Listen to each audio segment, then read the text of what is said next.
I remember seeing this movie in theaters. I was in like 8th grade. It was right around my birthday, so I went to see this with a few friends, and I remember we all walked out of the movie feeling pretty much indifferent about it. Like we saw it, then we all went back to my place and played some video games and forgot all about the movie we just saw. And that's the story of the time I saw this movie in theaters.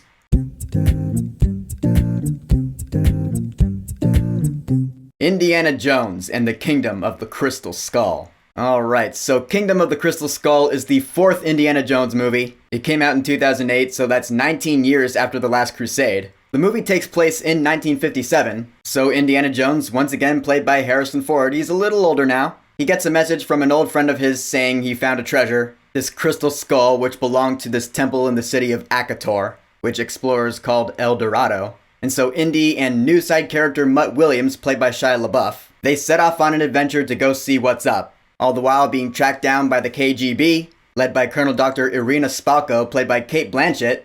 And here we go with Indy 4. Yeah, just in case you're now catching up, I've been making videos on all the Indiana Jones movies in preparation for the 5th one coming out this summer, The Dial of Destiny. So I have talked about the original Indiana Jones trilogy. Now we come to the one I've been dreading. It's funny though, because this movie has a reputation for being pretty much complete shit. But when I was watching this last night, as it was starting out, I'll say like the first even half an hour of the film, I was like, alright, this isn't complete shit. I'm having some fun with this. It's not the best, but it's not terrible. By the end of the movie, I was like, yeah, alright, now I understand. That shit sucked. I mean, Indiana Jones in this movie, again, he's played by Harrison Ford, coming back, because of course. He still feels like the Indy from the original films in this one, just a little older. Although sometimes when he's throwing down in the action scenes, the way they're choreographed, I was like, alright, I don't know if I quite buy that. But still, not bad.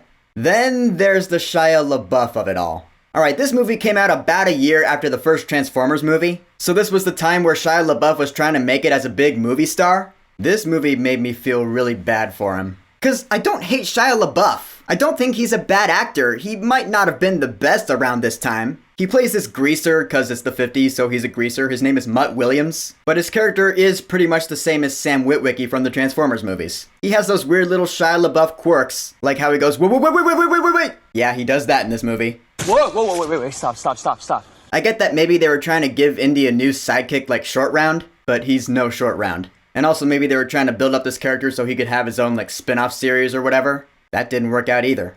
And then for the sake of sheer nostalgia and nothing else, they actually brought back Karen Allen to play Marion Ravenwood in this movie. Yeah, reprising her role from Raiders of the Lost Ark. The whole time I was watching this, I was like, why? Why is she in this movie? I don't know, maybe they're trying to give closure to whatever happened in Raiders? I don't know why that needed closure. I feel like this movie just brought her back for the sake of nostalgia, like I said. Because there's a lot of that in this movie, I'll get to it in a minute.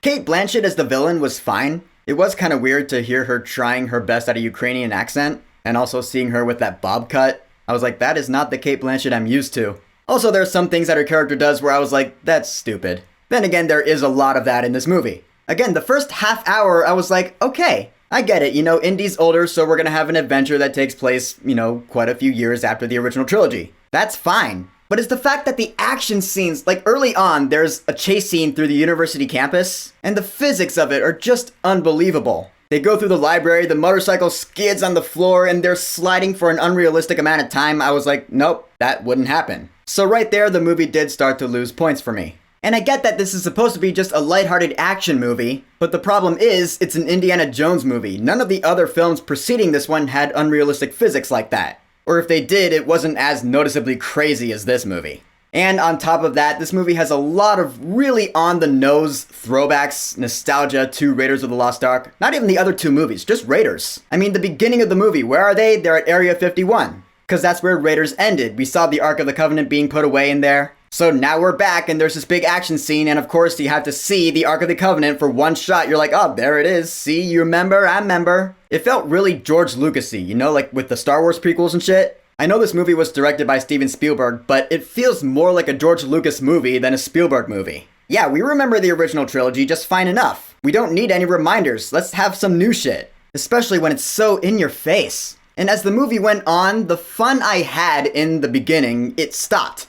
But the dumb stuff increased. Like, the action scenes are going on, and the whole time I was calling bullshit. Bullshit? That wouldn't happen. That's unrealistic. No, none of this works. Like the chase scene through the jungle where Mutt Williams is like standing on those two tanks and he's sword fighting with Kate Blanchett. I was like, no, I'm not believing any of this. That just made me laugh. I was like, what is this shit? And so the movie's going on, and I'm not really buying a lot of the adventure, and the late John Hurt is in this movie. When he came on screen, I was like, oh, John Hurt, I miss that guy. He was a great actor. But as I was saying, the movie's going along and I'm not buying a lot of it. And it got to the point where the ending of this movie, not only is it the worst, thing in the entire series so far that's happened, but it's actually the worst thing that the writers and directors, filmmakers, whoever, is the worst thing that they could have thought of for a script for an Indiana Jones movie. Seriously, oh my god, I was watching this and I was like, no, oh my god, this is destroying the entire freaking franchise. Alright, it's not destroying the entire franchise because the original films, they are still hailed as classics and they always will be. It certainly hit the nail on the coffin for this movie though.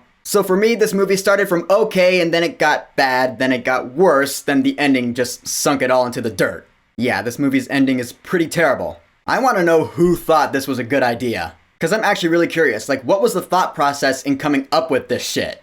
Granted, all the Indy movies have some level of unbelievable stuff. The end of Raiders, there were ghosts, which was actually probably my least favorite thing about that movie. But I swear to you, and I'm not exaggerating when I say that the end of this movie makes Raiders look like a true story movie, like a biopic. Yeah, it's like that. Oh my god. So now that I'm done talking about that, let's talk about the soundtrack. Of course, this being Indiana Jones, John Williams came back to score this one. And you know what? The score in this movie was actually really good. Like, surprisingly so. There's something about John Williams' scores during action scenes, like his scores in particular. John Williams knows how to score action scenes. Because usually when you think of action scenes in movies, the last thing on your mind is the score. Not so is the case here anyway. No, that chase scene through the university campus, I was like, this score is actually really good. It's that old school John Williams sound with the orchestra and the strings and the flourishes. If I'm gonna be honest with you, and I might get some heat for this, I don't know, but I think this Indy movie has the best score since the first one. Yeah, I don't know what to say, I don't know what you want to do with that information, but I just found myself really enjoying the score in this movie.